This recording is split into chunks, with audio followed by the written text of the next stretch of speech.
Welcome back, everybody. It's Tuesday, April 25th. John Aravosis here with the Aravosis Report. Here to talk to you about the latest news from Ukraine, as always. Welcome. The way we do the show is that I talk for about half hour, maybe longer. Today, the news is a little long. About the news and then take your questions. But first, we wait about 2 or 3 minutes for folks to arrive on YouTube and TikTok, which I'm going to get rolling right now because it sends out the message and then it takes a couple of minutes for folks to arrive. So introduce yourselves if you would, say where you are perhaps, and then as I said, we'll maybe 2 to 3 minutes we will officially begin, but this will be our soft launch. There we go. Woo! Oh man. Hello, not Jack Nicholson. Nope. Perhaps a scary. I don't know. Anyway, hello all. Hello TikTok. TikTok arriving. TikTok's arriving slowly. Excellent. Excellent. Woo! Putting my air on in my living room since the temperature can't decide if it wants to be hot or cold outside today. There we go. That should help. Anyway, yeah, so hey, everybody. Like I said, busy day today. News day. Probably going to be one of those days we go a little long. Maybe, maybe not. We'll see. But there's a good amount of just pulled into the driveway. Well, hopefully you're parking first and then watching me, unless somebody else is driving. Yeah, Fox News lost their top propagandist yesterday. They did. He's still, like Generalissimo Francisco Franco, he's still gone. Man. Yeah, the TikTok, TikTok's funny about letting people know. I don't know. It's always been an issue. Who knows how they set it up the way they do. Sometimes it tells people, sometimes it doesn't. Anyway, if you're just arriving, we normally wait about 2 to 3 minutes for folks to arrive before we get rolling with the show. And then I will fill you in on the latest news today from Ukraine. There is a lot. Nothing terrible, but, anyway, we'll get into it. We're going to talk about the counteroffensive, kind of how that's looking, concerns that, the Ukrainians might have or we may have for the Ukrainians. So YouTube either. See, I'm not sure. I've seen it on TikTok, but on YouTube, I've never gotten a notice when people I follow are going live. Who was that? Tattooed Mom. Thank you, Tattooed Mom, for the coral. One of my favorite little gifts on TikTok. Thank you for that. And I do appreciate it because the TikTok gifts really do matter for me being able to do this because that's my income, folks. But I'll give you that pitch in a minute. All right, let's get rolling. So welcome, everybody. I am John Aravosis. This is the Aravosis Report, my nightly show from Washington, D.C., where we sit and we talk and I fill you guys in on the latest from Ukraine. And then I take your guys' questions about the war. Now, basically, the way it works is I'm going to present, like I said, for half an hour or so, but feel free to, thank you, Rick Columbra. Feel free to post your questions on TikTok. You can post them via the Q&A link that's in my profile. Thank you, Tom Andonic and Bash Brannigan. Thank you all. I appreciate that. You guys, and Real Sandriagas were the rose as well. Arifa, okay,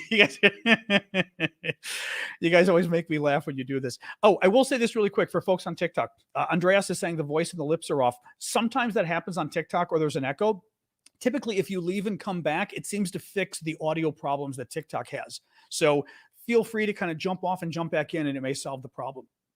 Any case, so the way it works is, as I said, if you want to submit questions on TikTok, thank you, Annie. Feel free to go to my profile on TikTok, look for the Q&A link, click it, and put a question there. And that way, I've got all the questions lined up. For the rest of you, obviously, you can use questions on the screen.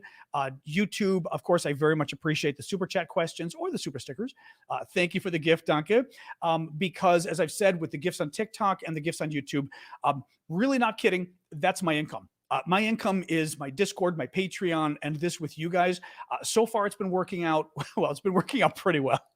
The last month's not been working out, but generally speaking, I may have broken even last year, which is good. But I do need your help with this. So please keep it. I mean, I'm going to keep doing this anyway, but I'd rather not be doing this at a loss because this is what I do for a living now is reporting on Ukraine for you guys. All right, let me dive right in. Actually, you know what I'll do? I will do a quick little pitch for the Patreon. Do check out my Patreon, patreon.com/Aravosis. One of the best way to support me is to go there. You guys have the link on the screen there. For you guys, you can go to my profile. All my links are in my profile. Just click that Linktree link on TikTok. But Patreon's a great way to be able to give a a monthly donation, a monthly support. Here you go, Roshan. Thank you for that. Monthly support, and it updates monthly, and you link it to the Discord, and then you're a VIP, and you get to access our VIP auctions and lots of other stuff. So please, if you've been watching for a while, please do check out the Patreon. All right, guys, and thank you, Ben, for the super sticker. So let me get rolling here. So it is day 425 of Vladimir Putin's 10-day war in Ukraine.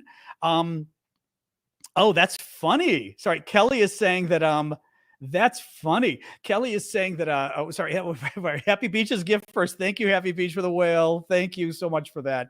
Very sweet of you. Kelly is saying that Zelensky posted his nightly address wearing his old t-shirt instead of his sweatshirt today, so it must have warmed up in Kyiv. Is that the same t-shirt that we've been auctioning off? Because I haven't been auctioning it all winter because he hasn't been wearing it.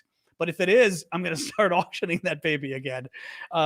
So let me talk about the counteroffensive. We've got a lot of counteroffensive news. In a nutshell, the counteroffensive, I mean, an offensive in a war is simply an attack. Okay, so meaning a sort of a planned big attack. So the Ukrainians had a big offensive last fall, and remember they did really well in Kherson in the south, in the east, in Kharkiv. Thank you, Ronnie, for the hat and mustache. Then the Russians had their. Actually, I'll show you on the handy dandy map. So we had the Ukrainian offensive. Well, okay, you could say the Russian offensive at the beginning of the war, right? Right, coming in multiple places. They got a lot of territory. Then the Ukrainians had their big counteroffensive, maybe August, September or so. And the Ukrainians pushed the Russians back, Kharkiv especially. They pushed the Russians back from all of this big deal and from northern Kherson, okay? Then the Russians had their big counteroffensive, which was in the last 2 or 3 months, I'd say February and March in particular, the Russians made a big push, and the Russians were making the really big push out here. And we heard about towns like Bakhmut up here, Vuhledar down here, Avdivka. I always pronounce that one wrong. Thank you for the goggles there. Who is that? Ethelred? Oh, Ethelred. That's funny. From my TV shows on English history. So we've seen a lot of the Russian effort here, and the big Russian offensive this spring was a bust. Didn't accomplish anything. I mean, didn't accomplish absolutely anything. Especially we know with Bakhmut, they lost a lot of troops. And again, slowly getting Bakhmut, but it's been 7 months the Russians have been trying to get Bakhmut. It's ridiculous. Well, now we're getting ready for the Ukrainian counteroffensive. So in other words, each side kind of attacks for a few months and then gets tired. They accomplish what they can, and then they kind of fall back and defend. Well, Russia has been trying for a few months. They didn't succeed really anything. They're now falling back. And actually, the data is even showing. I was going to tell you later, but I'll tell you now. The number of Russian deaths, combat deaths, dropped by something like 30% in the last few weeks. And that's not because the Russians are doing better. It's because the Russians aren't fighting as much. They basically spent their equipment, they spent their men, and now they're falling back and kind of digging in, waiting for the Ukrainians to start fighting back, okay? So the Ukrainian counteroffensive. The discussion has been, nobody knows for sure, and keep in mind, the Ukrainians are very good at feints, F-E-I-N-T, feints, meaning fake, faking you out, tricking you, treachery, but it's not really treachery when they're tricking you. Thank you, Kanausi, for the confetti. For example, last fall, I missed Ben's, that was Ben's super sticker. Well, Ben, thank you for that. Or I didn't realize it was that nice of a super. I think I saw your super sticker, but thank you for that. I totally skipped my mind. Thank you. That was very nice of you. The Ukrainians last fall, when they were taking back the area around Kharkiv, they did something really smart. I don't even remember how they did this, but they convinced the Russians that they were going to basically invade around Zaporizhia down here. So the Russians moved a lot of their troops and a lot of their weapons from the fighting in the east here all the way down here. And what happened? Once the Russians got a lot of their men and tanks and everything down here, the Ukrainians attacked up here. So the Russians were down here, the Ukrainians were up here, and the Ukrainians went whoop and freed a lot of their land up here. This time, we know the Russians are occupying all of this in Ukraine, okay? Crimea down here, they took in 2014. All the rest of this is what Russia still occupies, okay? Pretty much everything that my finger's rubbing against here, the south, and east. the experts think, and like I was saying about the feint, we don't know.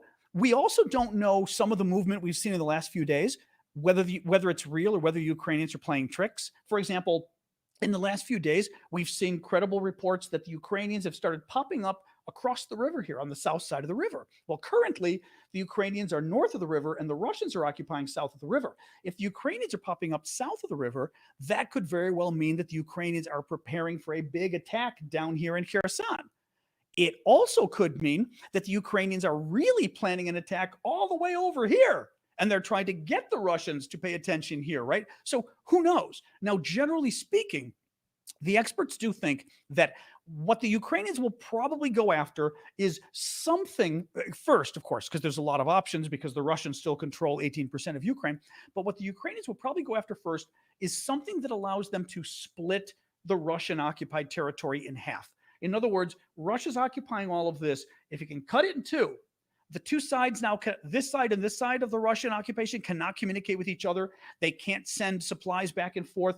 If you're on this side, for example, Kherson and Crimea, you've now lost a land connection to Russia entirely. Russia's over here. It's in a lot of other places too. It's a huge country, but Russia's over here, and Russia had already occupied Crimea. This is Russia. They wanted a land connection to Crimea. Now they've got it when they invaded this last year. If the Ukrainians can cut off, let's say here, or cut off here, or even here, Crimea especially gets cut off from a land connection to Russia. It means just the Kerch Bridge and ferry boats are the only way it can reach Russia. It starts to cut off a lot of the Russian military and make it harder for them to supply their own military. So the thinking is that the Ukrainians are going to attack somewhere in that middle area I was showing you to try to cut the Russian troops in half and take their land back, but then start to expand out from there. Now, the New York Times had an article today saying that U.S. officials are saying that they think the Ukrainian counteroffensive will begin as early as May. Now, you know, I mean, this is not a surprise. I mean, I think we all assumed the counteroffensive was going to start, you know, end of April to mid-May. Actually, that's not, I think we said the earliest. I remember now. The earliest we said was end of March to mid-April, we thought. Now it looks like it's been pushed back because we're already third week in April, end of April. So now they're saying May. My guess for this is it could in part be because of the weather. It's less advantageous to attack when the ground is wet and muddy in spring because your tanks and things can't go off main roads. So it's just not it's not as smart militarily to do it when you don't have all the land open for you to attack with. And second of all, they're waiting for their supplies. I think they've been waiting for the tanks. They've been waiting for a lot of the other equipment, artillery, you know, so that these last couple months, at least from what I'm hearing from the defense experts, it sounds like these last couple months have helped the Ukrainians catch up a lot in terms of the amount of tanks and other weapons and training as well that they've been getting. So May is what we're now saying. Like I said, New York Times had an interesting article today. I wanted to walk you through a little of it, talking about some of the challenges Ukraine faces, let's put it that way, and some of kind of where they stand right now for the counteroffensive.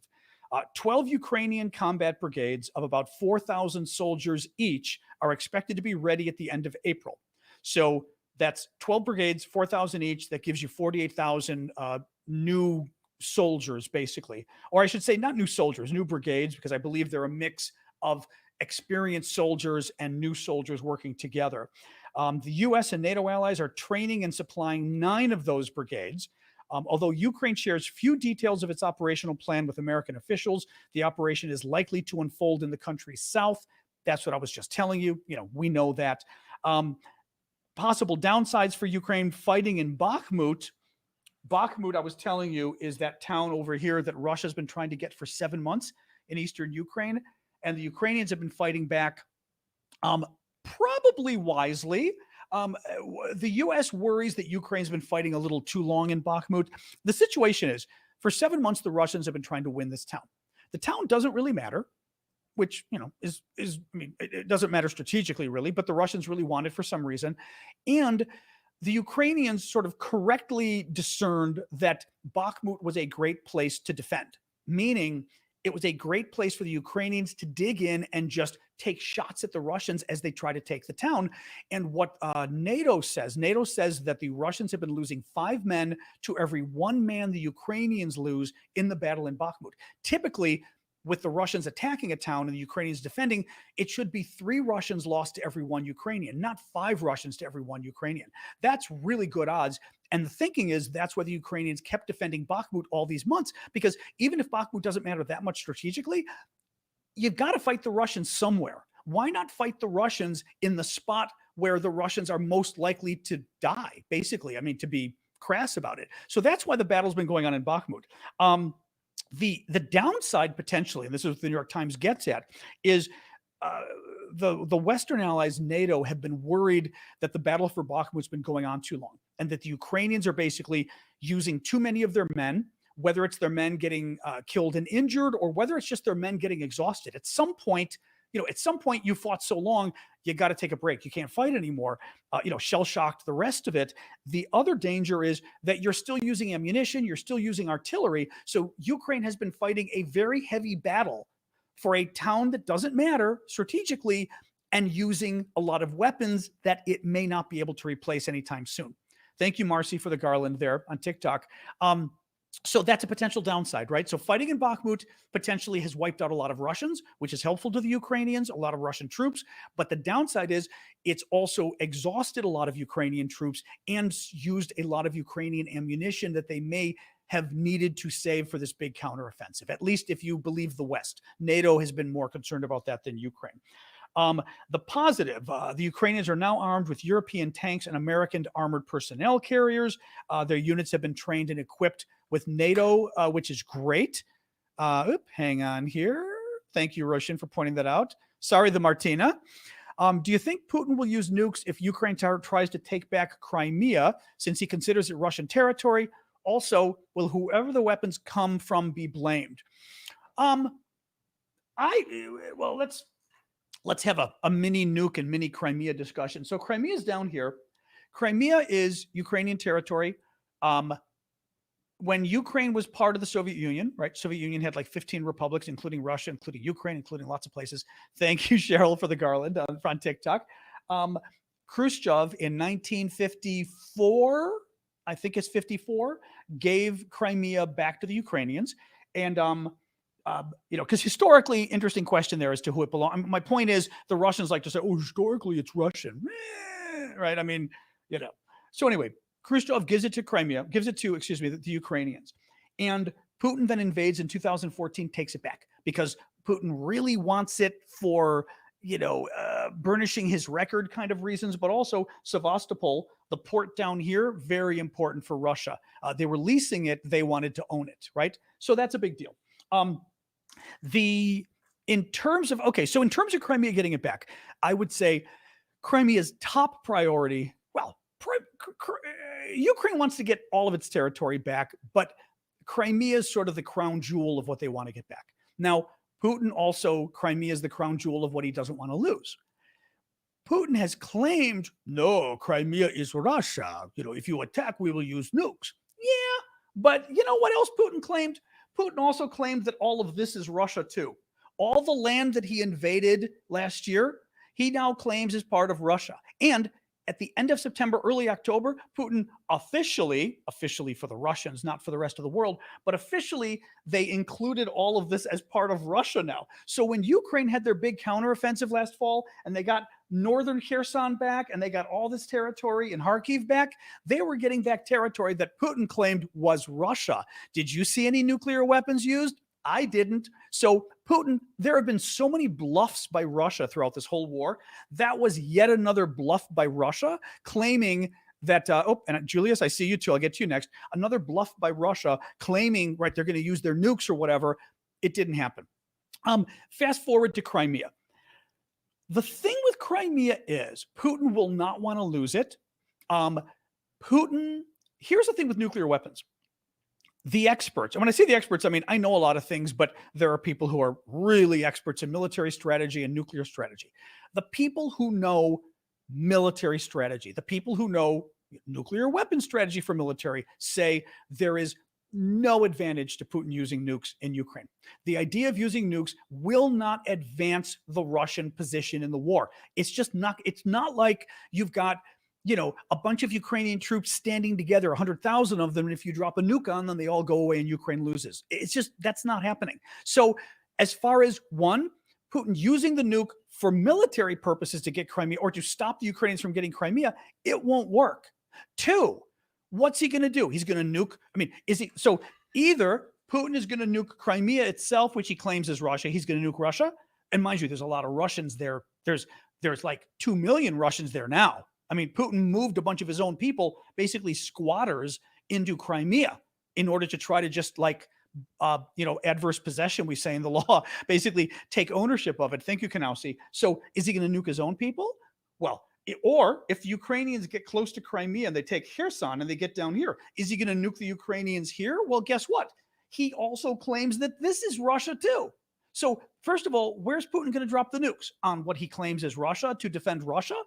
That'll go over well. Second of all, as I said, it's not clear militarily that using nukes provides any advantage to Russia. At least the military experts say it's not going to help.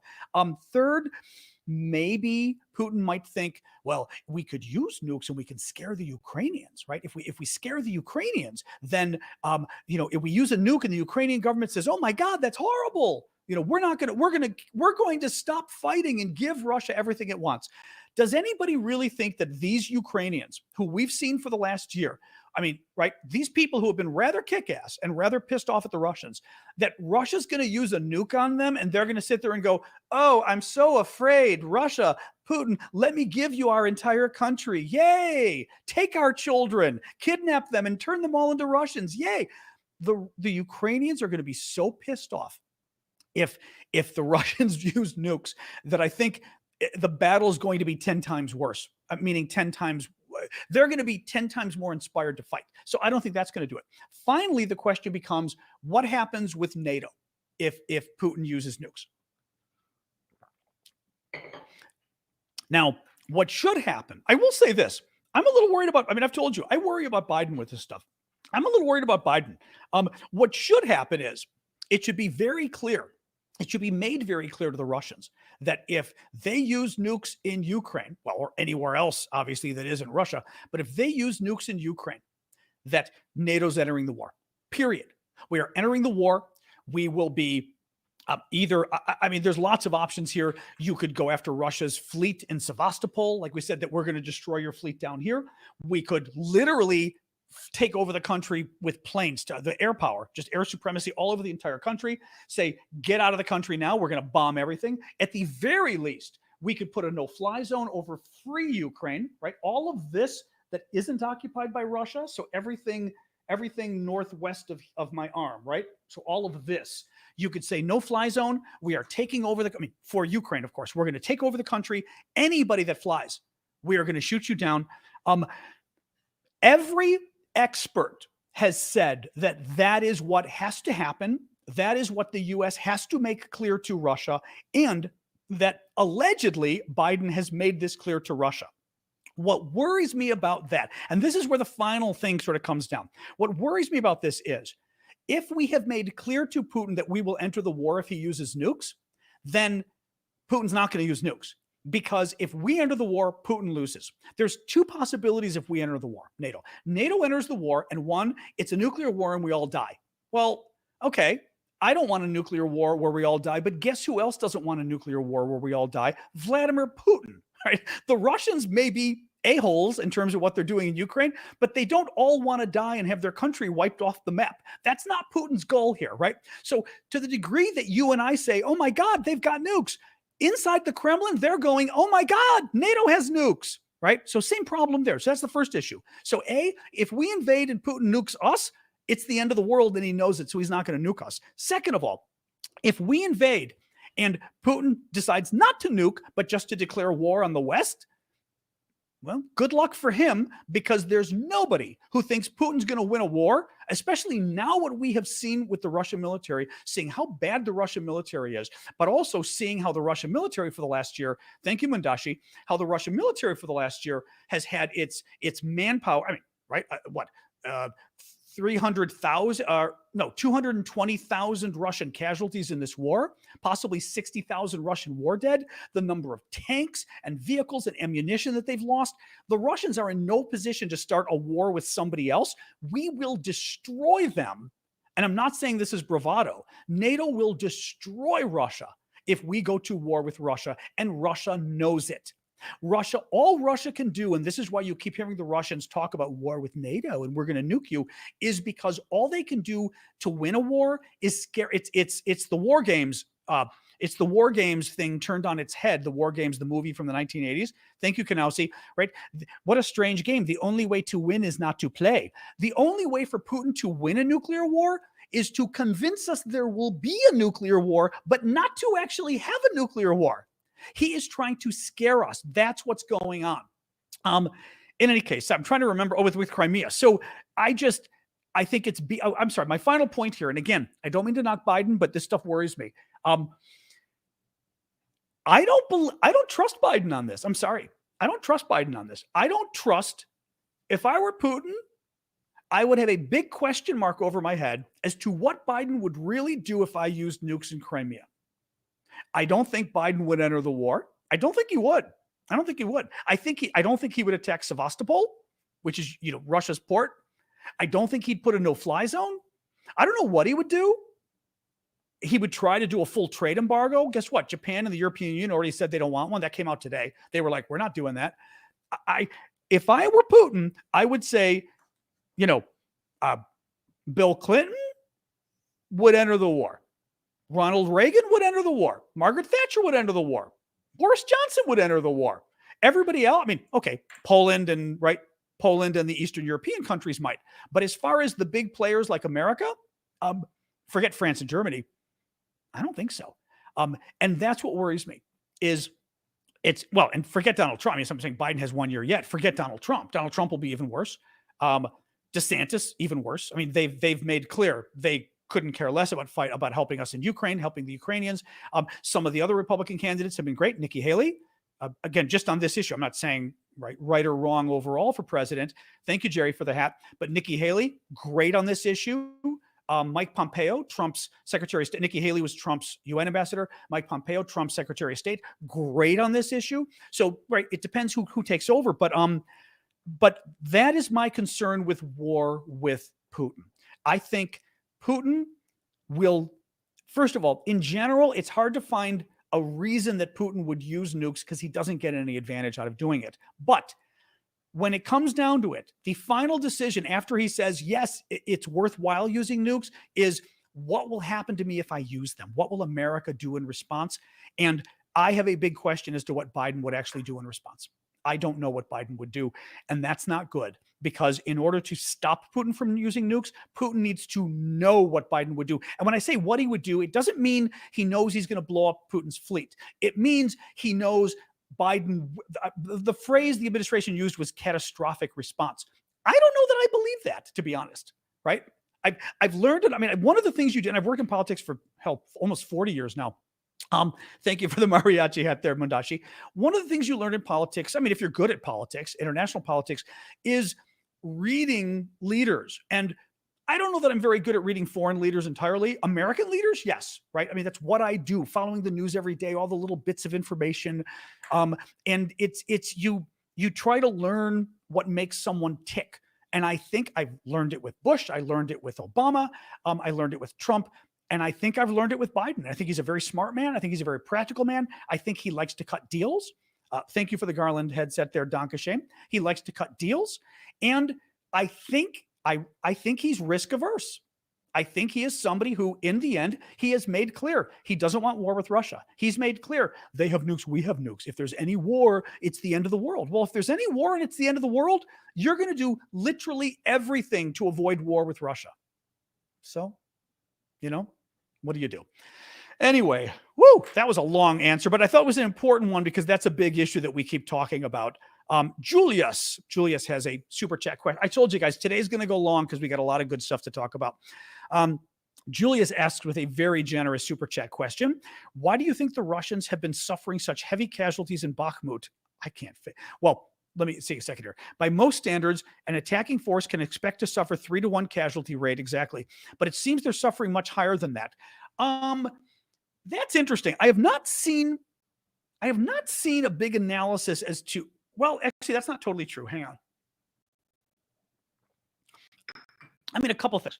We do know that overall, I mean, from what we've heard, right, that the Ukrainians have been executing a great urban warfare strategy, meaning how you fight in a city. Fighting in the cities is a lot different than fighting in the countryside, right? I mean, you can imagine it if you're going in open fields and behind hills and whatever is different than block by block in a city where you've got short buildings and tall buildings and people could be 3 floors up peering down at you, shooting at you, right? I mean, and you've got to clear, from what I've learned with this war on the urban war. There's a really good guy. I'm forgetting his name now. I follow him on Twitter. He's really interesting. He's been on CNN and a number of the other networks. He actually, I mean, he's an urban warfare expert at, I believe, the War College. And he's written, he translated one of his texts on how to conduct urban warfare into Ukrainian. John Spencer, thank you. There you go. Aliza is saying it over on TikTok. John Spencer, exactly. And he translated one of his texts into Ukrainian. So it's actually an urban warfare training book for Ukrainians. It's really great. But he talks about just that, oh, you're at the War College. Is he at the War College? I think he is. I'm forgetting where he is. You know, what's funny is I keep seeing him sort of mentioned in Colorado Springs, but they say the War College. I thought just the Air Force was at Colorado Springs, the Air Force Academy. In any case, I'm pretty sure that's where he is. But he's been saying when you take over a city, you've got to go block by block. And each block, like I said, people could be hiding behind car. Every blown up car, there could be somebody behind it. Every blown up building, rubble falls down. People could be hiding in the rubble. And what they're doing, like I said, they're in the rubble and the little bit of their gun is sticking out and they're waiting to shoot you with their rifle as you come walking by. You've got to go down the street. You've then got to go in each building and clear each building of possible rebels or whoever you're fighting against, right? It's very dangerous. So this is where the number comes, I think, 3-to-1, that potentially at the very least, more of you are going to die attacking a city than defending a city. The bigger problem comes for the Russians. We've been hearing a lot about, and this is just my guess, I'm saying, some of the military folks can certainly chime in, but in terms of why Russia's having even worse numbers, like 5-to-1 instead of the standard 3-to-1 deaths, we have been hearing in Bakhmut that the Russians were just throwing their soldiers like cannon fodder. I mean, literally like bodies they just didn't care about, right? And we were hearing how they were taking these poor men. I mean, poor men. They're committing genocide, so I shouldn't say they're poor men, but you know what I mean. They're taking their men and just running them at the Ukrainians and telling them that if you don't do this, we're going to shoot you dead. So you've got a better chance running at the Ukrainian troops. They would have them run at the Ukrainian troops. They'd shoot, half of them dead, 2/3 of them dead. And the remaining ones would then sit there and then try to advance again. And it was that could be why, because they've been doing this sort of crazy, I don't know if somebody, I think it probably said World War I.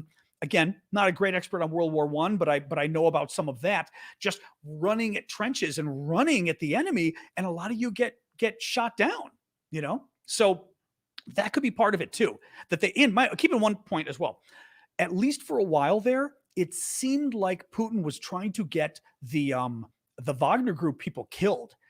He's had a big feud going on with Prigozhin, who's the head of the Wagner Group. Prigozhin clearly seems like he's interested in trying to run for election against Putin, possibly in 2024, and therefore, and he's just been super critical of the war effort overall. Pro-war, but thinking Putin's doing a bad job and the generals are doing a bad job. That for a while there, it seemed that Putin was throwing all the Wagner mercenary group, the mercenaries that Prigozhin runs, who were the main fighters in Bakhmut, just throwing them at the Ukrainians to get them killed. Remember, in the middle of that battle, the Prigozhin said that suddenly his troops, who were the main fighters in Bakhmut, his troops, 80% of their ammunition was cut off. They lost 80% of their ammunition because the Russians stopped giving it to them. Because basically the Russian Ministry of Defense got pissed at him and said, let's let your men die. Now, mind you, this is the kind of crazy stuff that the Russians think of, right? I mean, you're in a war. you've got an element to, even if it's a private mercenary army, they're Russian citizens, first of all, but also they're your private military army, right? I mean, the Wagner group are soldiers that the Russians hired. You want them to survive. You want them to succeed because they're trying to take over Ukraine for you. The Russians were more interested in killing the Wagner, killing their own troops to try to spite Prigozhin because he was at a little pissing match with Putin. So that had to have helped the numbers go up as well, because literally Putin was rearing or roaring or whatever the expression is, was pushing for his own men to die so he could embarrass Prigozhin. I mean, it's just crazy. That's what was being reported. Well, two different things. Prigozhin was claiming it. Prigozhin was claiming about the weapon stuff. I mean, he may be lying, but he went public and said, I'm not getting it, and did a lot of big pushes public to try to get the weapons. So he may have been lying, but that's what he claimed. I will also say, if he's lying, he's trying to embarrass Putin, right? If Prigozhin was lying about Putin and Shoigu, the Russian Minister of Defense, cutting off weapons to the Wagner group in Bakhmut, if he's lying, then he was lying in an effort to make it look like Putin was killing Russian troops. I mean, and guess what that's going to do? That's going to make Putin want to throw you off a balcony. So it's still going to make relations worse. Anyway, crazy stuff. So there you go. That's my guess on the casualties. Thank you for that, Julius. That was very nice of you. I appreciate that. All right, let's keep going because I've got a lot of news today. This is all right. We knew we were going to go long. There's a lot of good stuff today. What else we got here? Hang on. Beep, beep, beep, beep, beep, beep. And we'll jump ahead a little bit. Let me jump ahead a little bit. Okay, we're still going to talk about counteroffensive. Let me tell you about my Discord really quick. Please do keep the gifts coming on TikTok, as I said, and actually YouTube. You've been very generous today with the super chat questions. TikTok as well. Please keep the gifts coming, guys. I need those gifts to support my work as I'm doing this because this is my job full time. So thank you, Danke Shane, and Danke Shane, two couple Danke Shanes. Ali with the llama, Ali Llama. Oh, that's funny. I don't know if you meant it as a pun or not. Flower lady with the flowers. Thank you. Amber as well. So one of the things I wanted to show you guys really quick, I've got a Discord community. And one of the things we do in the Discord, we talk about Ukraine all day, which is really kind of fun, actually. We've been discussing the news all day there. And it's free. You can certainly become a paying member if you want via Patreon, but you don't have to be. But it's nice if you can. When you become a paying member, you can join our VIP auction. We have auctions for cool Ukrainian stuff to help Ukraine. Two different auctions, public, VIP. The VIP is for paid members, little smaller group, public, obviously public. And I want to show you a couple of the auction items. And then later in the show, I'm going to show you a few more because I think I've got 7 auction items coming up tomorrow. Very cool stuff. Half of the proceeds will go back to Ukraine. Half of it will be to support my work because, as I said, quite literally, I'm doing this for free. I am not retired and I'm not rich. So I pay my bills with your guys' donations. It allows me to keep doing the show. So let me show you 2 quick things. I'm going to show you. So I've got one very cool thing from Ukraine, the Patron hoodie. This is one of my faves. It's a hoodie of Patron, the bomb-sniffing dog, and it fits really cool. There he's fishing for mines, M-I-N-E-S. But it's a really cool sweatshirt, and it's very thin, so it's a nice kind of spring or summer sweatshirt. Really cool. And the other one I'll show you really quick. The second one, if you go over to our Discord, you're going to see, especially right now, some Russian stuff. Now, the reason we've got the Russian stuff is because they are war trophies from Ukraine. Basically, Ukrainian troops get this stuff off of Russia. They beat the Russian troops. They don't kidnap them. I mean, they beat the Russian troops. They take them prisoner or whatever, and they get their stuff, or they find it on the battlefield.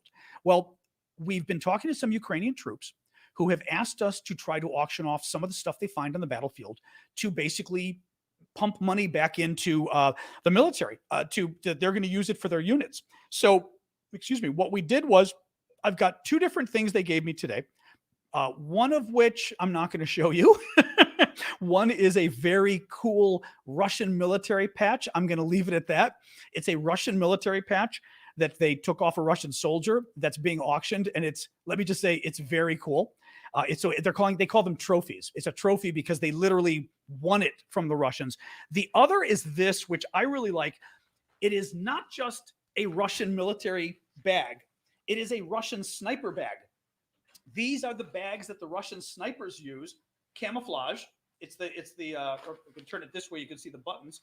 It's a camouflage bag. And it's really bad camouflage too. My military friends were telling me it's this Russian camouflage that's supposed to be like, you can see how it's pixelated with the black. It's supposed to be really cool. Apparently it doesn't work. I don't think it's got a bullet hole. It does have a little bit of there's a little bit of wear and tear on it, but not too much. What's really cool with the bag though is, and I discovered this as I was looking up close, the buttons, I don't know if you can tell, the buttons are the Russian imperial sort of logo of the two birds facing different ways or whatever with the wings and the three crowns above it. I think you guys can see. You can, yeah, actually here you can definitely tell on YouTube. You see? So it's that sort of famous Russian logo that they've got. It's the two-headed eagle. There you go. Thank you. It's the two-headed eagle. I love this kind of stuff. But as I said, the reason we're auctioning it off is the money is going, half the money will go to me as the auctioneer to pay for doing the show, which is good. But the other half we're sending straight back directly to the Russian troops, the Ukrainian troops, and they're going to use it to support their own units. So as I said, I hope you guys can check all this stuff out. There's a lot of cool stuff over at the Discord. And just keep in mind, when you see Russian stuff, that's what the Russian stuff is about. It's actually Ukrainian trophies of Russian stuff, which to me at least makes it a whole other spin. Because why do I get half? Let's talk about why I get half. Do you have a job? I always have to explain, but it's good that I explain this to people. If you have a job, you probably have a job because you want to pay your bills and you want to eat and you want to actually pay for your electricity and your rent and all that kind of stuff. I do too. This is my job. My job has been, I have devoted myself to Ukraine for the last year, covering Ukraine and also raising money for Ukraine and doing everything else. I am not rich. I can't do that without being paid for it. The way I get paid is you guys giving me gifts on TikTok, you guys giving me gifts on YouTube. I've been doing, thank you, Inspired Woman, for that. I set up the Patreon with my Discord to try to raise more money. We've been doing the auctions on the Discord to also raise more money. And for each of them, by the way, we've got a store as well. For the store and for the auctions on Discord, for all the Ukrainian stuff on Discord, half the money that I've been making, I've been sending back to Ukraine. So the reason, I know, but it's a fair question, but I like to explain it. Thank you, Mad Max. Because some people think, because if you think of this as my hobby, then it makes sense, right? If you think of this as my hobby, you'd say, well, why should you make any money? This is not my hobby. This is my full-time job. I'm not making any money anywhere else. This is it, folks. So thank you, Loyalty, for the garland. So that's why I keep asking you guys for support. And that's why with the auction, we thought, hey, could we get some Ukrainian troops, help them out by selling some of the stuff? I take my cut to keep doing the show. And at the same time, they would never be able to auction this stuff anywhere, but we're able to actually auction it to our community that's been able to, I think so far, I'm trying to think, I think so far we might be up to 7,000 that we've raised through the auctions for the Ukrainians. Thank you for the Annie gun. But here's the other thing. I will say this. We have raised $90,000 otherwise for Ukraine. I have done a ton of fundraising. The other thing I do here. So I'm saying, like, when you give me your gifts and help me do this work, what you have done is you helped me raise $90,000 for Ukraine through just fundraisers we've done. These are fundraisers where 100% of the money that I raise goes to Ukraine. Now, I don't take my actual Ukraine fundraisers when we raised money for these stoves, rocket stoves they're called. We raised money to buy cars for a Meals on Wheels charity. We raised money for a bus to go into Mariupol, occupied Mariupol, bring a bunch of medicine in. Thank you, Kanausi. Bring a bunch of medicine in and then fill it with refugees who were Ukrainian refugees snuck out of Mariupol. All of that, 100% of the money went to Ukraine. The total now is over $90,000 that we raised in just Ukraine, not the auctions, in just Ukraine fundraisers where literally we set up the fundraiser. Like I said, I didn't take a dime. I mean, now what we've been doing now for the last 9 months or so, thank you, Dan, I've even been making sure that the money just goes straight to Ukraine. So you'll see, thank you, Danke Shane. the next time you see me do a fundraiser, if you haven't seen them before, you'll see how I always put down my friend Vlad in Ukraine's PayPal address, because I don't even want to touch the money. I want the money to go straight to Vlad. So when you guys give gifts, when I do the auctions and I take half the money to support my work, it's making it so that I can do this and I'm able to parlay it into the the news, but also the fundraising we do. So anyway, as I said, I like to give the explanation because I think, excuse me, I think it's a fair question. Because I think people don't really understand, if you think of it as a hobby, you say, why do you use money for a hobby? But if you think of it as a job, you can't do your job without paying the bills. So there you go. Anyway, just thought I'd tell you. And we do post I've posted lots of videos and photos of the various things that all the donations have gone for. So there's been that too. Some of that I do on TikTok, actually all of it I do on the Discord. I certainly do all of it. Thank you, Martin, for the cap. On the Discord, I'm always putting updates on the different things where we put pictures of the drones we bought, pictures of the drone extender. I've got videos of the drone extender we recently raised money for, videos of the drone extender being used, which I don't remember if I was allowed to post it publicly. I did. I always ask Vlad, like, am I allowed to? Because, information security here. In any case, okay. Actually, I'm glad you asked the question, though, because I think, as I said, it's a fair question. And I think people don't often understand that people need money to do stuff. To do this kind of work, people have got to be supported. Okay. Anyway, let me keep going here. So go check out my Discord. Like I said, I'll show you more of the cool auction stuff a little bit later. Discord.aravosis.com. You can also find it just at aravosis.com. So has the counteroffensive begun? Michael Clark, who's very good, he's a military analyst on Sky News, and he was talking in the last day on, thank you, Double X Christopher, and who is that? Yeet as well. Thank you, guys. He was talking the last day on whether the Ukrainian offensive has begun, which is interesting because that was sort of my big topic of conversation yesterday. Remember, I sort of devoted the show and I named the show, but then also a lot of what I discussed are these the opening rounds of the counteroffensive? Well, Michael Clark, who I like a lot, so I was very kind of glad that I think he agrees with me. Here's what he had to say. My view is that we are seeing the start of a series of feints and deceptions, probably by both sides. This was something that I was talking about, because remember I was saying, were the Ukrainians really invading in Kherson? Thank you, Kanausi, for that. Were they really invading in Kherson, or were they pretending to try to confuse the Russians? In that respect, the next phase has started. But unless the Ukrainians want to spring a real surprise, and doing so would be dangerous, Kyiv needs a bit more time.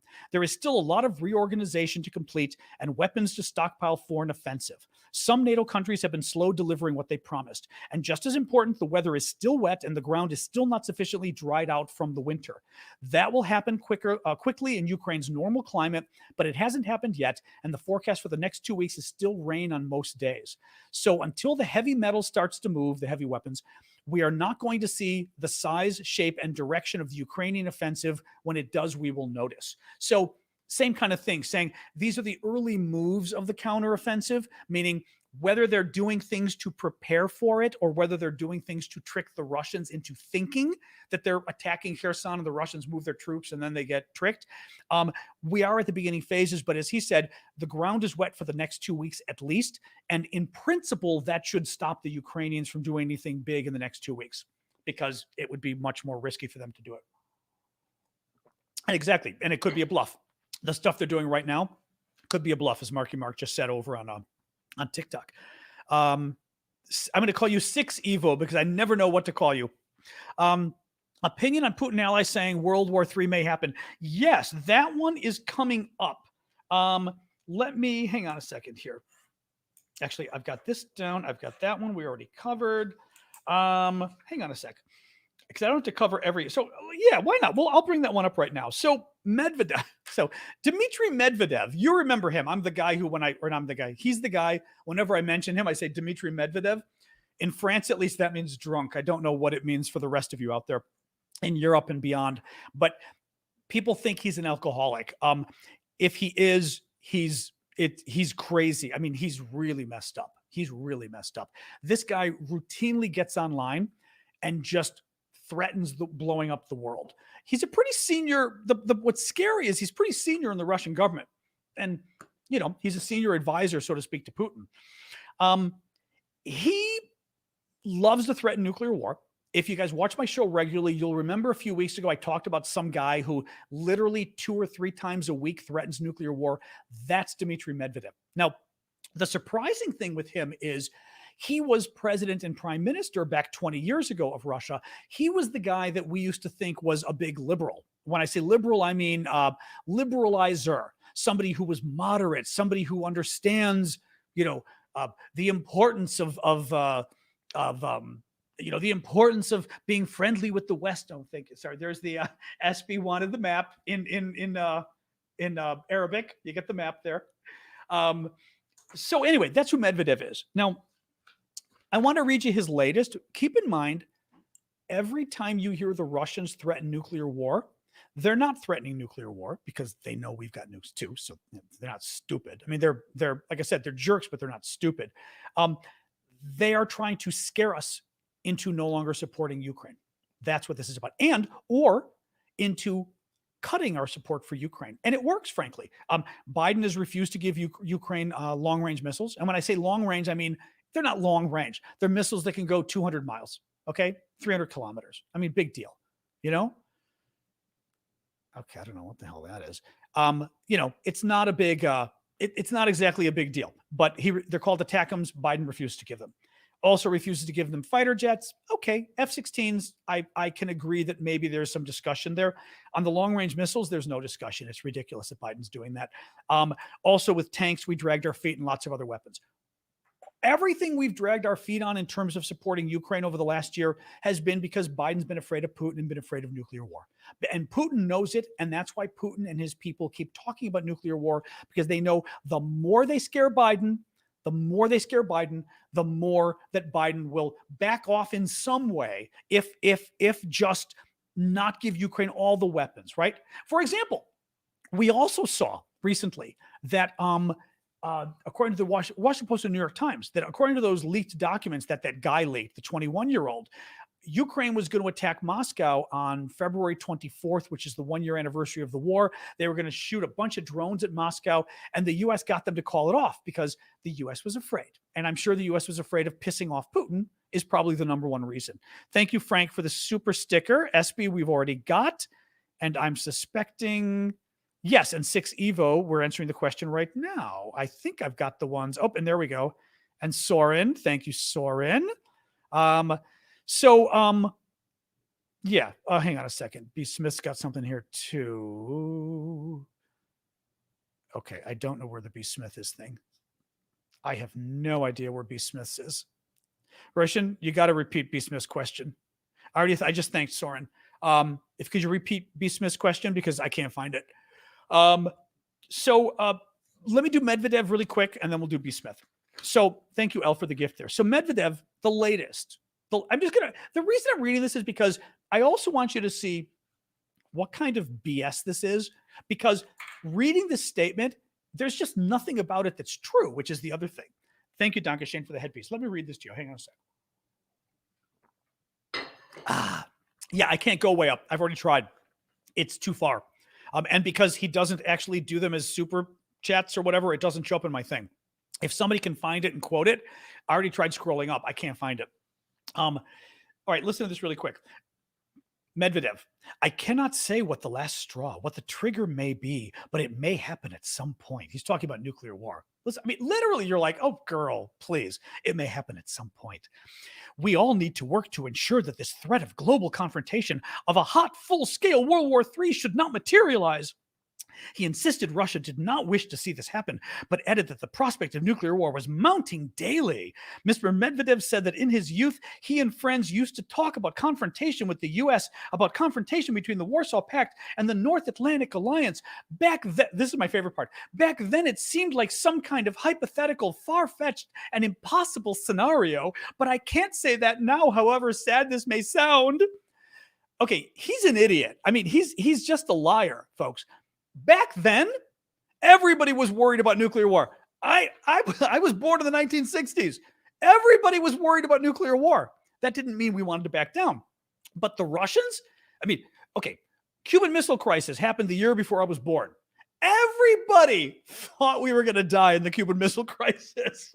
I mean, the world was probably never closer to nuclear war than it was during the Cuban Missile Crisis. Certainly since. It's never been as close to nuclear war since as the Cuban Missile Crisis. You had the Berlin blockade. That was pretty close. I would say Berlin blockade ran some real risk of nuclear war too. That shit, the Reagan years, you had years of potential nuclear war with Reagan, although it was less of a chance than Berlin, right? 1962, I think was Berlin, than Berlin, 61 or 62. I always think 62 in my head, but it was 61 or 62. It was October of 13 days in October. 62, guys? Anyway, I'd just like to be correct about this. But more or less then, right? Berlin years earlier. 61, thank you. Okay, I was going to say, I knew it was one or the other. 61, October.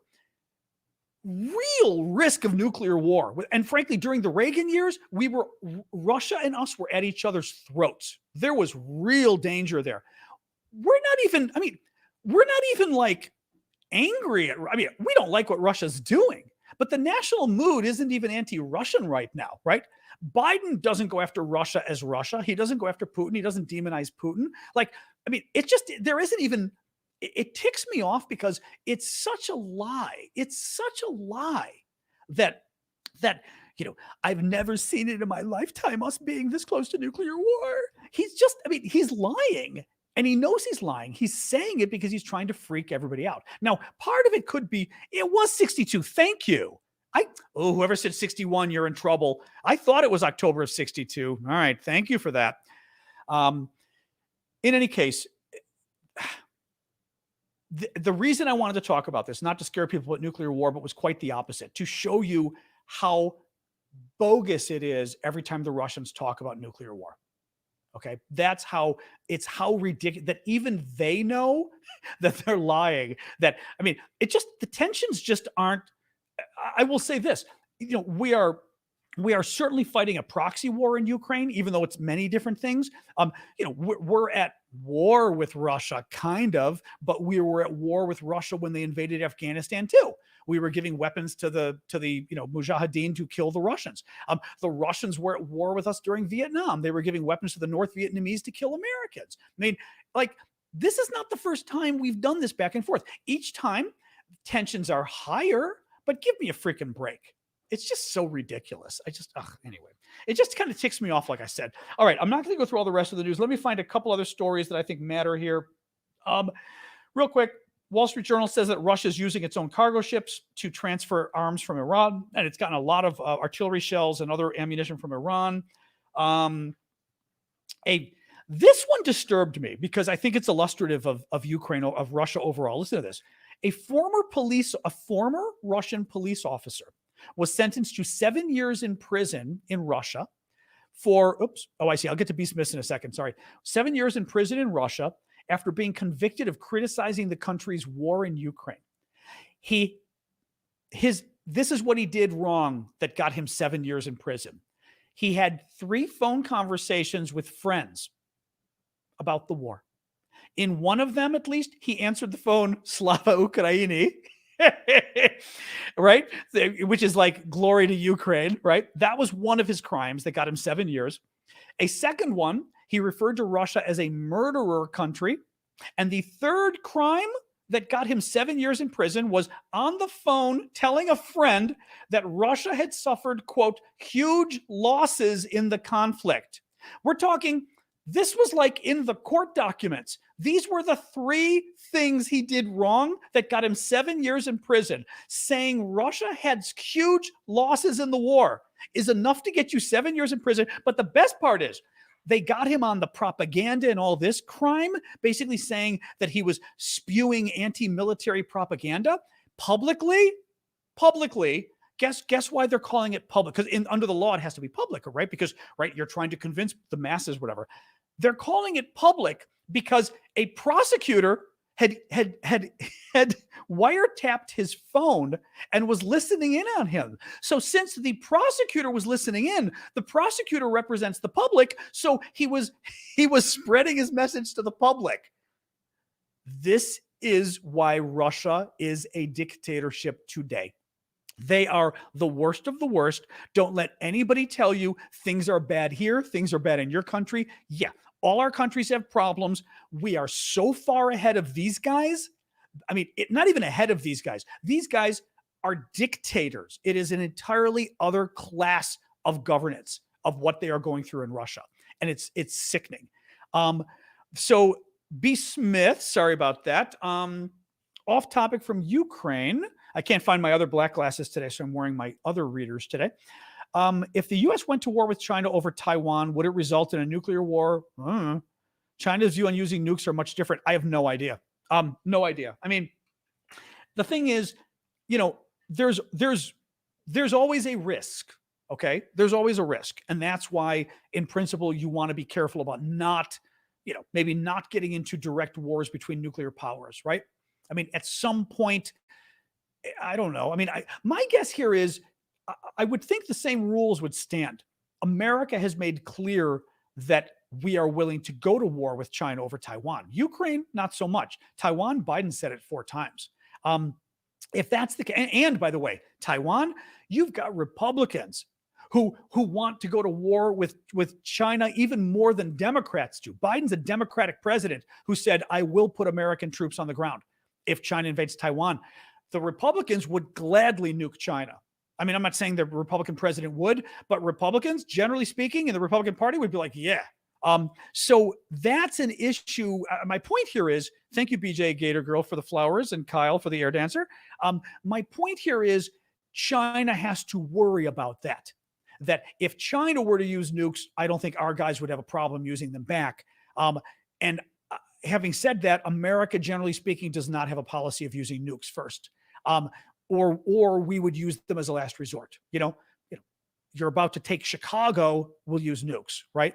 But nothing short of that, I think. So there's always a risk if both countries have nukes, but I don't see that happening. No. All right. Actually, I will tell you the last story because it made me laugh. So, there's been talk all these years about Putin using body doubles, about basically using people who look like him at events and things to keep him safe, right? So hang on a sec. To keep him safe. And thank you, Dr. Shane, for the garland. Well, Putin's spokesman gets asked about it today. And I will say, some of the photos I've seen are curious. One of them in particular, there was one recently of, Putin meeting a bunch of people outside. It was maybe 3 weeks ago. I forget where or who. It looked totally fake. There's one of the Putins is short, but he's got a little more weight and he's jovial. Whenever they photograph this guy, he's like, and I mean, if you see Putin, first of all, Putin has a massive face job. So Putin's face is like this when he smiles, right? He's had a lot of face work. This guy, and Putin doesn't smile. Putin doesn't sit there and go, this guy was so happy to be meeting with everybody else. And you're looking going, dude, you're not Putin. So I think was it a trip I thought it was a trip to Ukraine. Chris QT is saying it was on a trip to Ukraine. That's what I was thinking as well. Yep, I was thinking that. Thank you, Hedge, for the dancing beaver. That's what I was thinking too. The guy was just happy. You do not see Putin happy. In any case, the Kremlin spokesman gets asked about this, and listen to this. Yet another lie. You see yourselves. Listen, this is like, just listen to this. You see yourselves what our president is like. He always was and is now mega active. That was my favorite. Mega active is how he describes it, meaning he's always on the run. He's mega active. I'm like, oh, okay. Those who work next to him can hardly keep up with him. His energy can only be envied. His health can, God willing, only be wished for. Of course, he doesn't sit in any bunkers. This is also a lie. Oh my God. The adjective, he's mega active. His health, those who work next to him can hardly keep up to him. His energy can only be envied. I hear that and I'm always like, Mr. Burns, you have your campaign has the momentum of a runaway train. Please tell me why you are so popular. I mean, it's just like, it's something out of The Simpsons. Anyway, all right. We're going to do questions now. I'm going to show you the other. I'll show you. Okay. The other stuff we've got on the Discord that we're auctioning. As I said, we've got like 7 things that are up up for auction. The auctions end tomorrow on the Discord. Some are public, some are VIP. The VIP are for the paid members. Just to show you another big chunk of that Russian fighter jet that got shot down over Ukraine. Thank you, Dankeschön. Like I said, a lot of them are trophies. This is another trophy, but I had to pay for this. But it's a chunk of a Russian Su-30 SM fighter jet that was shot down over Ukraine in March. Thank you, Happy Beach, for the garland. We've got the whole history of the plane. We've got the history on the pilot. He was actually captured. Then the Ukrainians claim he went and fought for the Russian Legion, the group of Russian troops who are fighting for the Ukrainians. Anyway, it's a nice chunk. You can see next to scratch my eye. How did you lose your eye, John? Well, it was a Russian fighter jet, you see. Anyway, it's a very cool piece. So that's up for auction. The other two things are. I guess I can show you this. I think I can show you this. I'll show you really quick. It's Ukrainian folk art, basically, from the war. And it says our language, what is it? Our language, actually, hold on. Translate it for me, Ukrainian people. I always forget. What's that say again? Our language, our something. Sorry, showing it because I know TikTok takes a little longer to come up. Here, I'll show you guys too. Our language, our heart. Okay, our language, our heart. And then it says our language, and the bottom part of the shell says, what is it? Evroya Nasha? What is it, victory or not victory? What's Evroya? Evroya. And then it's our language, our Evroya Nasha. Or Zvro. Oh, our language, our weapon. There you are. Our language is our weapon. But it's made from a Russian shell. A Russian shell. We believe it's an anti-aircraft gun. So they've made this sort of a really neat sort of piece of folk art out of it. Again, straight from Ukraine, auctioning that. And the final thing, and it's funny, this is doing way better than I expected. It's a coffee mug from Ukraine, from an official coffee mug. And it shows the Russian warship "Go F Yourself" stamp on it, where the Russian soldier is giving the finger to the Moskva, the ship that the Ukrainians said, "Russian warship, go F yourself," and then the Ukrainians sank it 6 weeks later. And people have been bidding like crazy on this. I didn't realize it would be so popular. And then on the back it says Ukropochta, which is the Ukrainian postal service, because it's a mug produced by them. It's very cool. I've got a couple of different mugs, actually. I'm going to bring some back with me to Chicago. So anyway, lots of cool stuff. And like I said, I've got a Russian military patch that I'm not totally comfortable showing you on Twitter. On TikTok.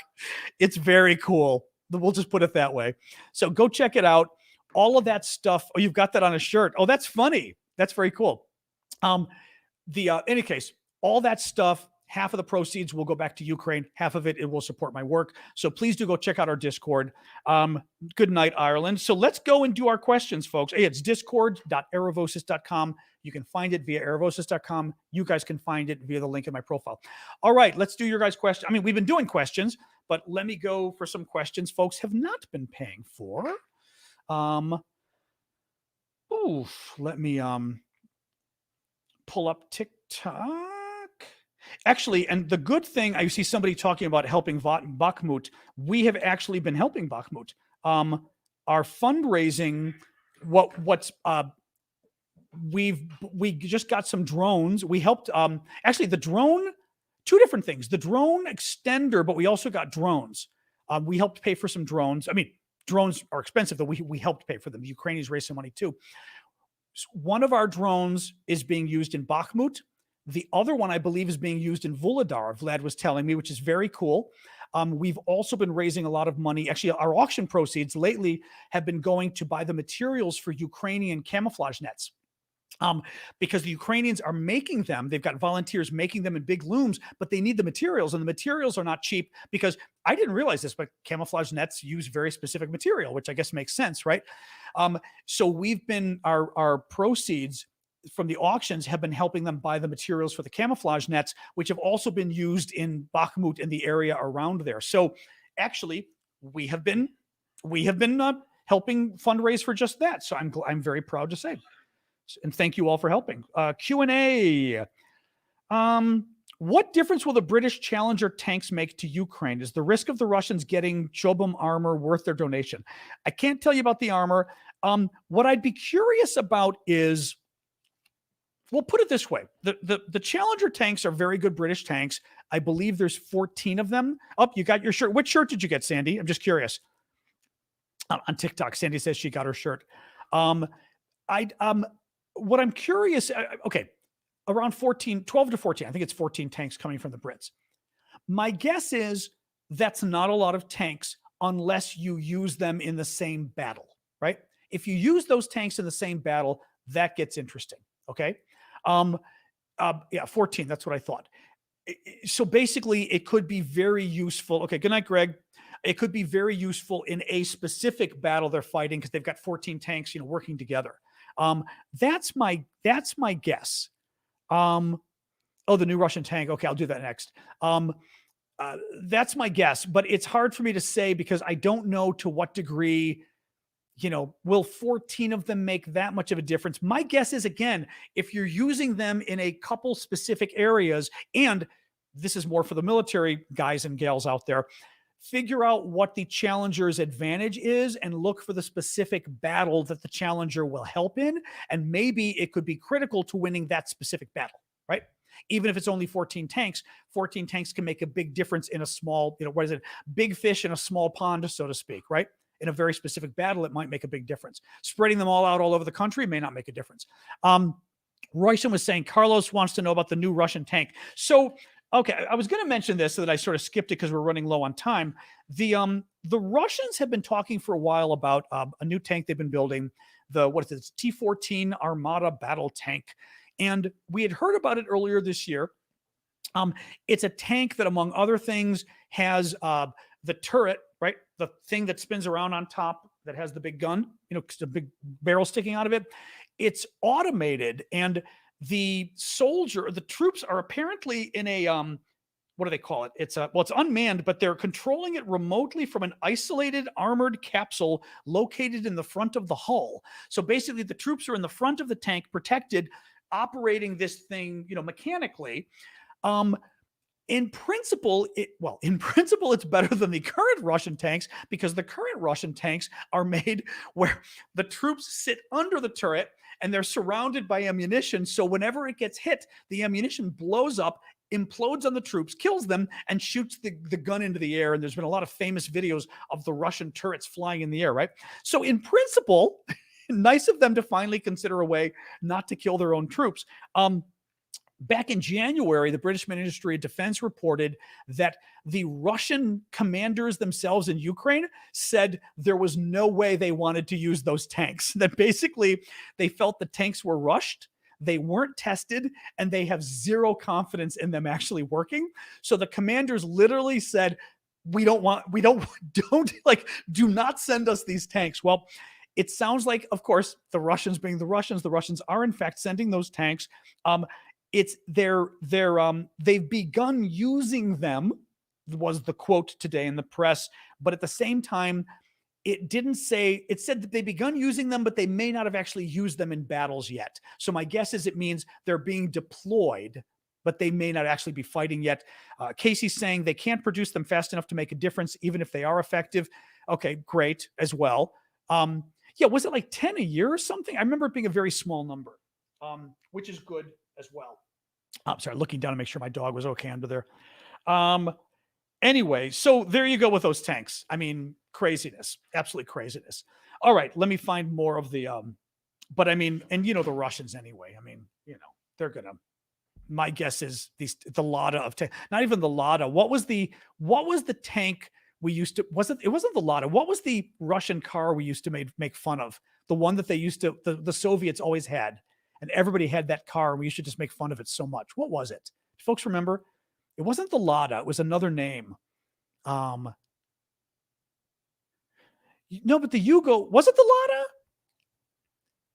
It wasn't the Yugo because the Yugo was, there's another one. Maybe it was the Yugo. I thought it was a different one I'm thinking of, that was the Soviet car. And maybe it was the Lada. It was the Soviet car and it just sucked.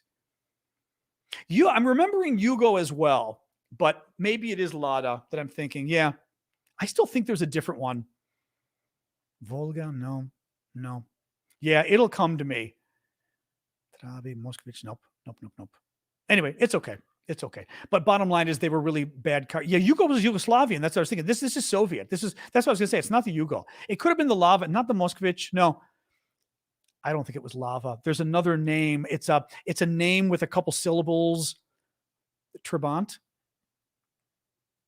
I'll have to think about it. In any case, it's okay. It was the Lada we nicknamed ours Chernobyl. Oh, that's hilarious. That's very funny. What about the supposed hypersonic Russian missile that hit a bunker that was supposed to have had a general and a bunch of NATO people in it?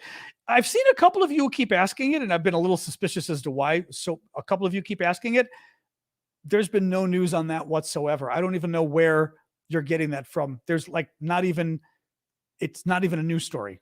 So I would say somebody made it up.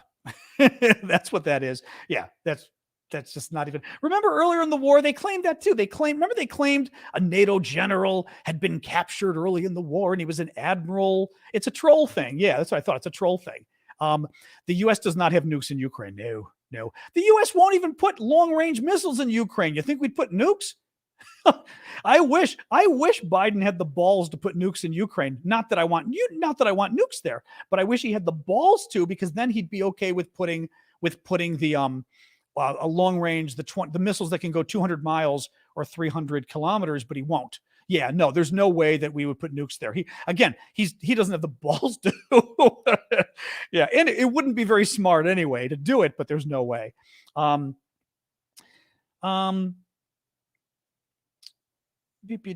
Why wouldn't Russian men just join Wagner instead of the Russian military? It seems a better choice if you're being pulled into fighting anyway.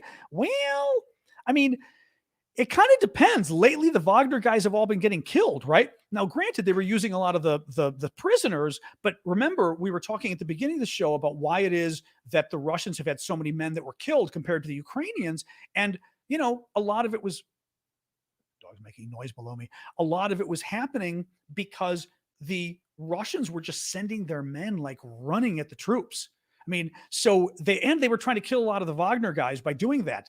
The Wagner also, I don't want to call them, I'm not really an expert on the Wagner, but the Wagner people, well, first of all, would you want to join a unit that might be made up of 50% felons?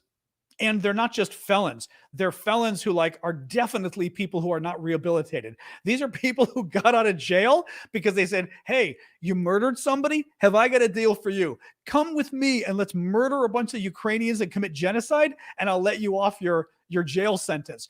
Do you want to serve with people like that? These guys are some of the most disreputable murderers out there.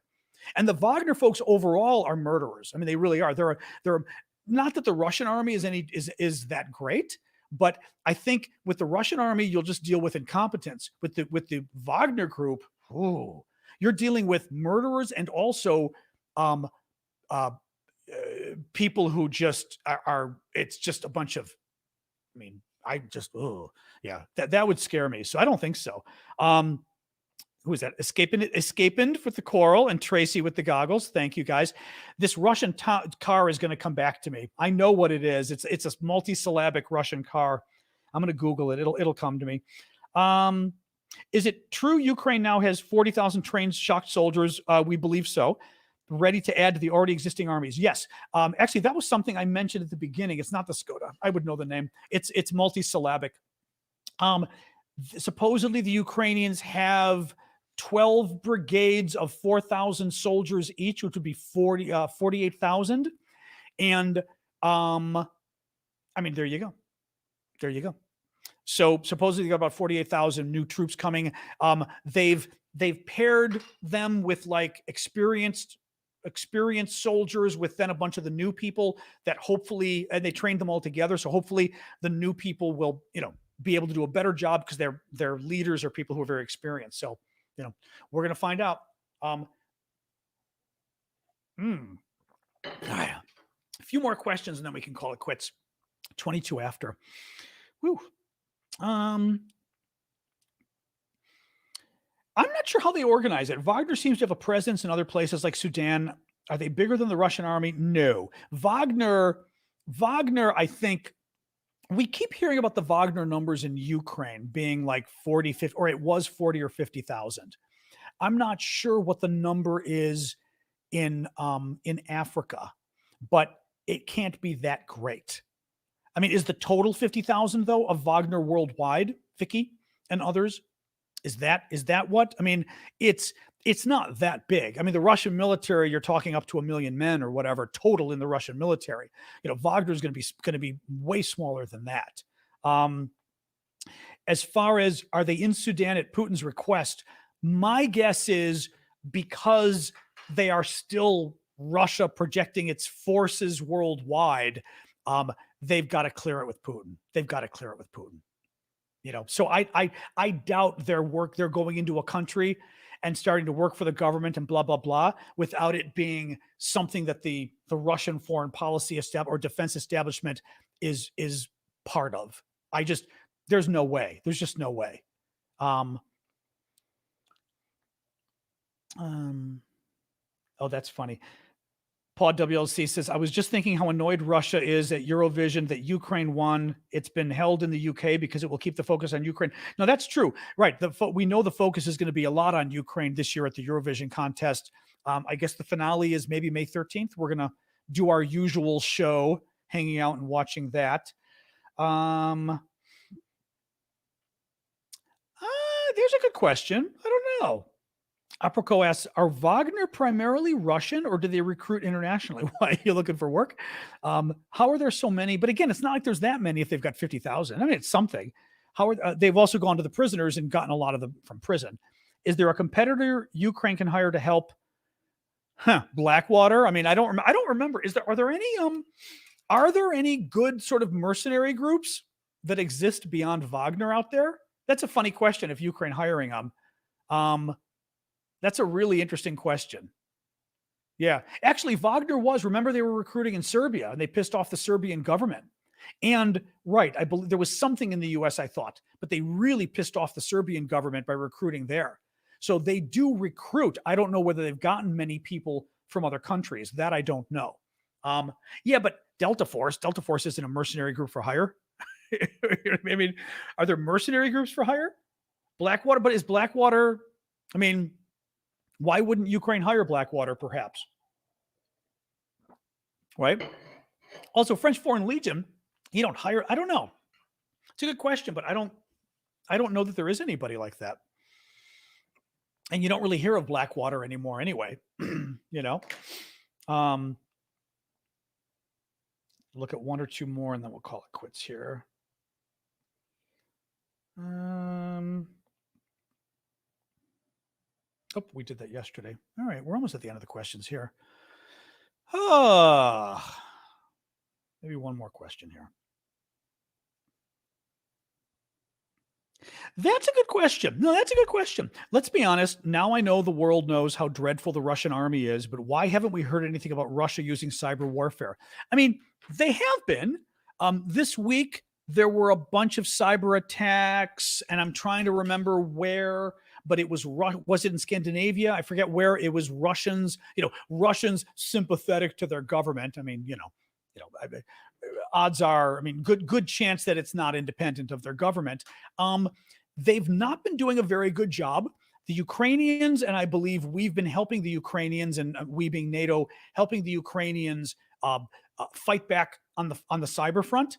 I do know, I read an article in the last couple of weeks about that, talking all about the cyber front and how Ukraine has basically been holding off the Russians. So that's been a big deal. So they've been trying, but basically the article was saying just that we were all so afraid of Russia on cyber, and they haven't been doing very well, really, that we and Ukraine has been holding its own. Beyond that, Russia did a cyber attack on a gas pipeline in Canada. Oh, that's interesting, says Daniel. That's interesting. And we still don't know to what degree Russia has like actually, here's part of the problem too, my guess. From what I'd heard, cyber attacks can be risky because they can be difficult to contain. So meaning if you were to attack some kind of infrastructure in Ukraine, stopping that from then bleeding into attacking infrastructure in Poland or nearby NATO countries could be difficult depending what it is. Like banking, financial stuff, right? I mean, that could go worldwide. Then you've attacked NATO countries and everybody else. So that may be part of the reason as well. But as I said, there was some article in the last few weeks on it. Google it if you can find it. But it was just saying that Russia against Ukraine with our help, but Ukraine was doing a great job sort of stopping it each time the Russians sort of did a new thing. So, and again, Russia lost a large chunk of its information technology industry with the draft last year when they all fled.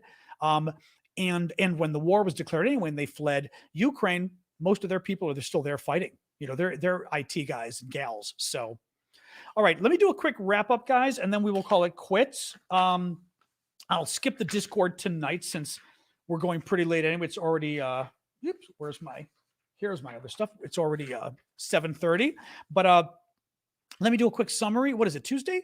I'll be back tomorrow. Remember, do check out the Discord though. Like I said, I've got 7 very cool things up for auction and all of them are up tomorrow. So all of that, because I wanted to have everything done right before I leave on Saturday for Chicago, assuming mom's COVID is over. She's feeling better, but we're still testing positive. Hopefully by Saturday it's safe. But I'm going to Chicago, so I wanted to be able to mail all the stuff. Anyway, I'll be putting more stuff up anyway. When the auctions all end tomorrow, and then I'll put more stuff up on Thursday probably. But nonetheless, go now and check them out because there's a lot of really cool stuff. Big liar and war propagandist. Somebody wrote it in all caps on TikTok, but I like when they do capital letters. Big liar, war propagandist. I am a war propagandist, so to speak. Not propagandist. What's the word I was looking for? Protagonist, maybe. Whoa, hello. Oh, that's right. Sorry, my timer went off. I forgot. I set a timer because the neighbors wanted to go play with the dogs in the hallway after the show. So I said, just wait. Oh, so poor Sasha jumped out of bed.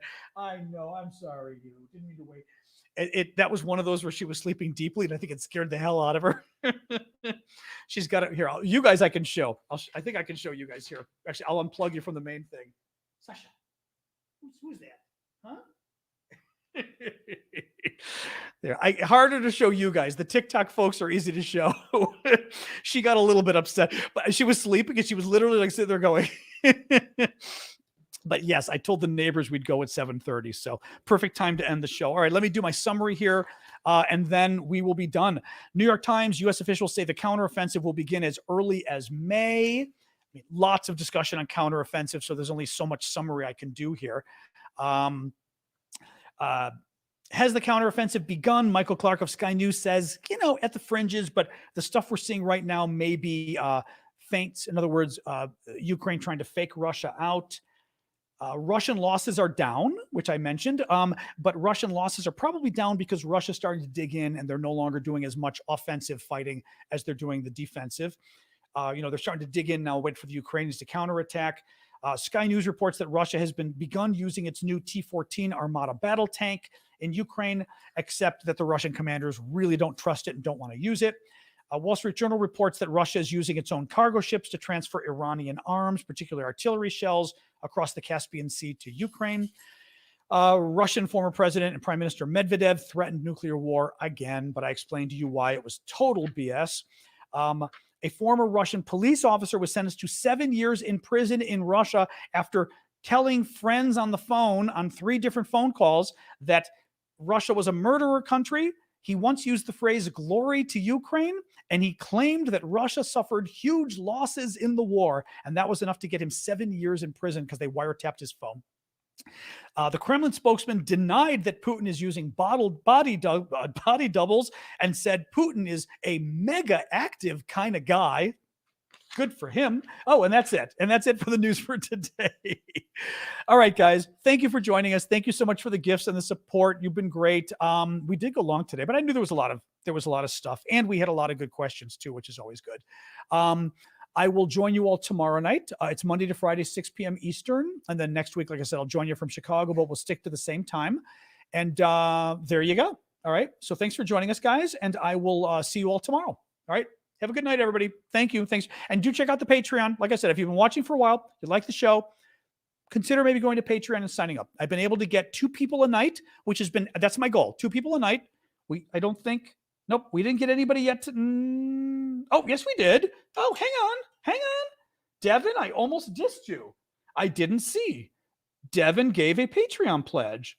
Thank you, Devin. That was very nice of you. So we've got Devin. I want 1 more. My goal is to get 2 a night so I can build my Patreon up big enough that then I no longer have to bug you guys about gifts. And then the gifts can become just fun. Okay. Oh, neighbors in the hall. Oh, but it's freezing. Hold on. I'm going to tell them coming shortly. Will bring my fleece. It says my fire extinguisher. I cannot type on the iPhone. I was typing, I'll bring my fleece. And of course, first it says my fire extinguisher. Now it says my fierce fleece. All right, guys, have a good night. Thank you all. Appreciate it. Oh, thank you, Julius. That was I'm glad I just saw that. Thank you. Oh, and wait, somebody else. And Deborah. Thank you, Deborah. I figured I need to do like a telethon at some point, don't I? My Patreon is patreon.com/Aravosis. Actually, patreon.com/Aravosis. But the easiest way, you guys always have the, oops, I think that's the neighbors. Okay. Oh, that's funny. Her little dog is outside my door waiting. The Yorkie loves Sasha now and loves the stuff in my apartment. Sasha hated this dog last year. The dog waits at the door now to play with us. It's very cute. Anyway, thank you for the gifts, guys. I appreciate it. But yeah, Patreon, you can always find every link on TikTok in my profile. That Linktree link has it all. Otherwise, it's patreon.com/Aravosis. Thank you, guys. All right. Thank you, Julius. I really appreciate that. Thank you. And then if you can figure out the instructions, link it to the Discord. If you have set up a Discord account, go to the post on Discord in the comments, look for Colonel Mustard's comment, and that's got the best explanation of how to link it to the Discord. All right. Thanks, guys. Have a good night.